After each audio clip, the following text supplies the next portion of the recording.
मेरे प्यारे भक्तों, आप सभी का स्वागत है इस चैनल में। आज मैं आपके लिए एक विशेष संदेश लेके आया हूँ। मेरी बात ध्यान से सुनो, एकाग्र मन से सुनो मेरे प्यारे भक्तों। जीवन के इस अद्भुत सफ़र में जब भी हम एक कदम आगे बढ़ते हैं तो ना जाने कितनी परेशानियां, उतार चढ़ाव और अवरोध हमारे रास्ते में आते हैं। इन चुनौतियों के बावजूद हम अपनी राह को खोजने की कोशिश करते हैं। हम चाहते हैं कि हर काम हमारी मर्जी से हो। हम चाहते हैं कि सब कुछ हमारे हिसाब से चले।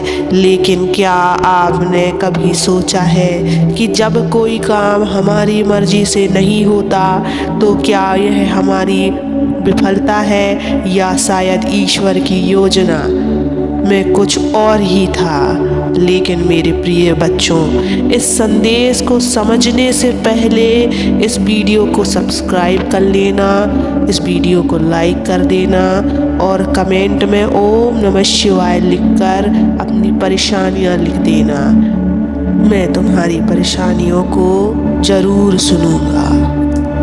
मेरे प्यारे भक्त, जीवन के हर पल में कोई ना कोई दिव्य संदेश छिपा होता है। कभी कभी हमें जो नहीं मिलता वह हमारे लिए सबसे अच्छा होता है।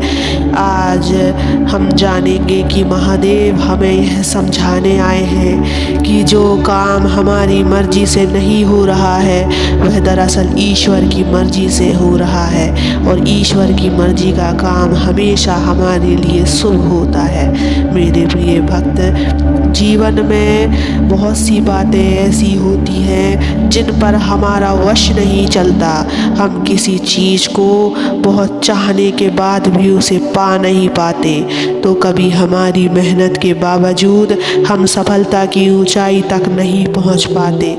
हमें यह लगता है कि यह हमारी असफलता है, कि हमारी मेहनत बेकार गई। लेकिन क्या आपने कभी सोचा है कि शायद ईश्वर की योजना कुछ और भी थी?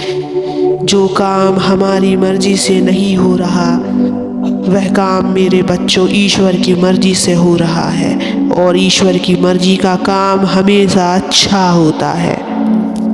मेरे प्यारे भक्त, मैं तुम्हें यही कहता हूँ कि जब किसी चीज़ को बहुत चाहने के बाद भी तुम्हें नहीं मिलता तो यह हमारी असफलता नहीं होती, बल्कि यह ईश्वर की योजना का हिस्सा होता है। वह जानते हैं कि हमें क्या चाहिए, और वह जानते हैं कि कब और कैसे हमें वह चीज़ मिलनी चाहिए। जब हम अपनी इच्छा पूरी करने के लिए बहुत मेहनत करते हैं और फिर भी सफलता हाथ नहीं लगती, तब हमें दुख और निराशा का सामना करना पड़ता है। लेकिन महादेव कहते हैं, इस निराशा के पल में तुम उस एक सत्य को समझो जो सबसे महत्वपूर्ण है। तुम्हारा काम ईश्वर के हाथ में है। तुम्हारी सफलता और विफलता दोनों ईश्वर की मर्जी से तय होती है। ईश्वर हमेशा हमारी भलाई चाहते हैं, और कभी कभी हमें वह चीज़ नहीं मिलती जो हम चाहते हैं, क्योंकि वह जानते हैं कि इससे हमारे जीवन में कुछ और बेहतर होगा। यह समझना हमारे लिए आसान नहीं होता, क्योंकि हमें हमेशा यही लगता है कि जो हम चाहते हैं वही सही है। लेकिन महादेव हमें यह सिखाते हैं कि जब कोई चीज़ हमारे रास्ते में नहीं आती तो यह किसी और अच्छे रास्ते की ओर इंगित करता है, जो हमसे पहले ही छिपा हुआ होता है। कभी कभी हम अपनी सीमाओं को पहचान नहीं पाते।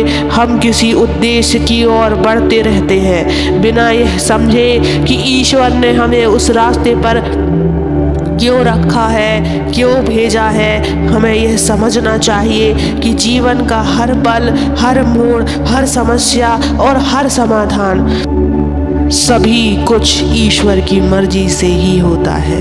मेरे प्रिय भक्त, जब कोई काम हमारी मर्जी से नहीं हो रहा है तब याद रखो यह हमारी भलाई के लिए है। भगवान ने हमारी ओर से इस बात को तय किया है और उनकी मर्जी का काम हमेशा हमारे लिए अच्छा होता है। जिन्हें यह समझ में आ जाता है उनके जीवन में शांति और संतुष्टि का एहसास होता है। वे स्वीकार करते हैं कि जो कुछ भी उनके जीवन में घटित हो रहा है वह उसी रूप में होना चाहिए जैसा ईश्वर ने चाहा है। हमेशा याद रखिए मेरे प्रिय भक्त, जो काम हमारी मर्जी से नहीं हो रहा है वह काम भगवान की मर्जी से हो रहा है और भगवान की मर्जी का काम सबसे अच्छा होता है। किसी भी स्थिति में अगर हम समझ पाते हैं कि ईश्वर हमारे साथ है तो हम निराश नहीं होते। हम उस पर विश्वास रखते हुए आगे बढ़ते हैं क्योंकि हम जानते हैं कि हर हाल में भगवान हमारे लिए सबसे अच्छा चाहते हैं। जब जीवन में कोई बात हमारी मर्जी से नहीं हो रही होती है तो वह समय हमारे आत्म संयम और विश्वास को और भी मजबूत करने का है। ईश्वर की योजना हमारे जीवन के लिए सबसे श्रेष्ठ होती है, इसलिए हमें हर परिस्थिति में ईश्वर की इच्छा के अनुसार चलना चाहिए। तो प्रिय भक्तों, हर समय भगवान पर विश्वास रखें। जो भी हो रहा है वह भगवान की मर्जी से हो रहा है और यही मर्जी हमेशा हमारे जीवन को अच्छे से अच्छे रास्ते पर ले जाएगी। महादेव का आशीर्वाद सदा आपके साथ रहे।